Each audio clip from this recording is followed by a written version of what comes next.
how to become the one type of man that every woman wants. Let's jump right into the video, guys. First of all, you have to understand that women have no power beyond your interest. Women have no power beyond the fact that you are interested in them. The moment you present yourself as wanting anything from a woman, be it attention, sex, or commitment, she now has the power to either play you, reject you, condition you, or give you what you want. Even in a normal human relationship, whoever is asking to receive something from the next person is always in the weaker position. Now, since your interest in her is her power over you, what you need to do to reverse this situation is either manage your interest in a way that you don't submit your power to her, or you subconsciously get her to be the one to display an interest level in you, which also puts you in a position of power. Now, let's talk about how you can manage your interest in a way that you don't submit your power to her. Now, this is simply what I call avoiding repeat approach. I'll say that again.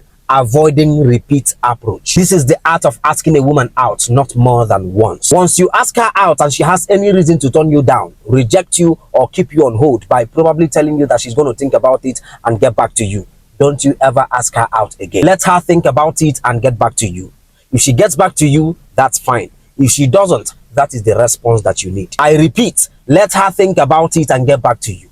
If she gets back to you, that's fine. If she doesn't, that is the response that you need. This is simply choosing to deal with women who equally choose you. Any form of trying hard is a display of high interest, and women do not respect that. They only enjoy the attention, but they don't reward the attention. The problem is that a lot of you guys are yet to understand female nature.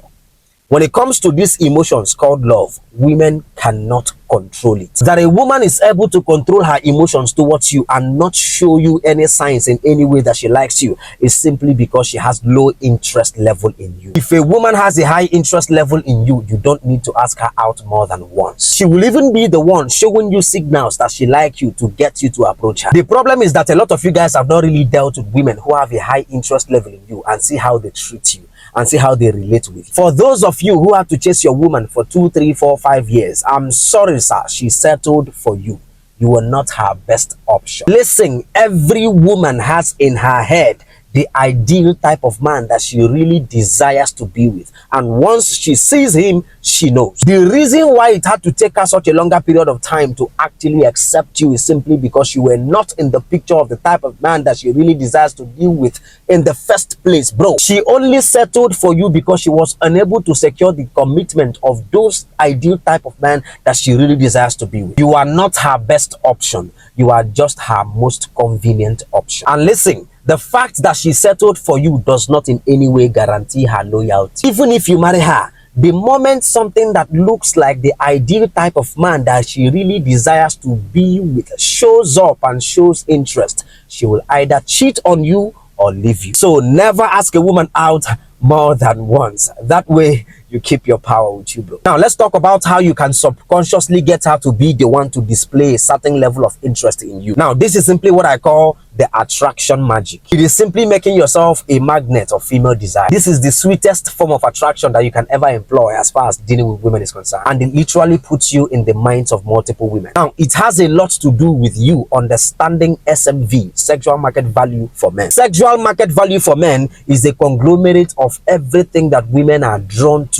in men, a sum of everything that women find appealing in men: physical attractiveness, confidence, purpose-driven, resources, emotional strength, spiritual strength, game, status. Now you don't have to be perfect, but you need to have a touch of all these things that women are drawn to in men. That puts you in a spot where you easily attract women. They by themselves begins to be the one displaying interest towards you in the most subtle way. Let's get to the number 2 thing that you need to do to become the one type of man that women want. Number 2, you need to understand that her innate mating nature is designed to always try to replace you. So don't get complacent. Let me take that again. Her innate mating nature is designed to always try to replace you.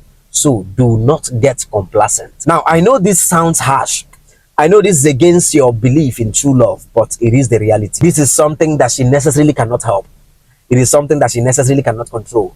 It happens at the most subconscious level. Her entire innate mating nature is designed to always try to replace you. Now, let me explain. This means that women optimize for the best. She wants the guy who is going to give her the best chances of survival, who will treat her better, who will love her better, who has the best resources, who has the best tonality, who has the strongest level of masculine frame, who has the best chances of protecting her and her future children. All of these things are actually playing a role to make sure that she doesn't focus and enjoy what she has going on with you, no matter how perfect you are, because she's always wishing and hoping and looking for what seems better than what she already has. This is why statistically more women are initiating divorces. More women are leaving their marriages. About 70 to 80% of divorces are initiated by women. Listen, over 40% of women will leave what they have already, no matter how great it is, the moment something that looks better or promises better shows up and shows interest because of this nature. And the truth is, she doesn't really care because she's not designed to care. She only will care if it fails. The only reason the girl who left you came back is not because she finally realized that she loves you or that you are the best. It is because the better option that she left you for either failed or wasn't really what she thought in the first place. If that better option really worked and treated her better than you did, bro, she is gone. She ain't coming back, bro. Number 3, you need to understand that women thrive off of tension and problem to solve. So don't always desire peace. I repeat, women thrive off of tension and problem to solve. So don't always desire peace. Listen, the man who is always desiring peace from women will never have it. Tell yourself the truth. All the times that you have always preached for peace and desired for peace from your woman, asked her, babe, let's stop fighting now. Let's stop quarreling. Why are we always doing this? Can we stop this and at least be mature and be peaceful? Can't we just enjoy peace and all of these things? Please, let's just bring peace. Has she given you peace? She won't give you that peace. But the moment she sees that you like chaos, you like tension, you like the problem, the moment she sees that you're open to the problem, that is actually when she brings peace. In fact, she will even be the one advocating for peace now. He who asks for peace from women will never have peace, but he who is open for problem will have peace. The more you desire peace, the more she doesn't give you peace. The more you are open to chaos, the more she brings peace. Women are always looking for problems to solve. The more you come perfect and too peaceful, she will bring you chaos. There is no woman on earth who has ever picked a man who she doesn't have 1 or 2 or 3, 4 things that she really wants to change in him. They are always looking for something to fix. If you don't follow me now, you might never see me again.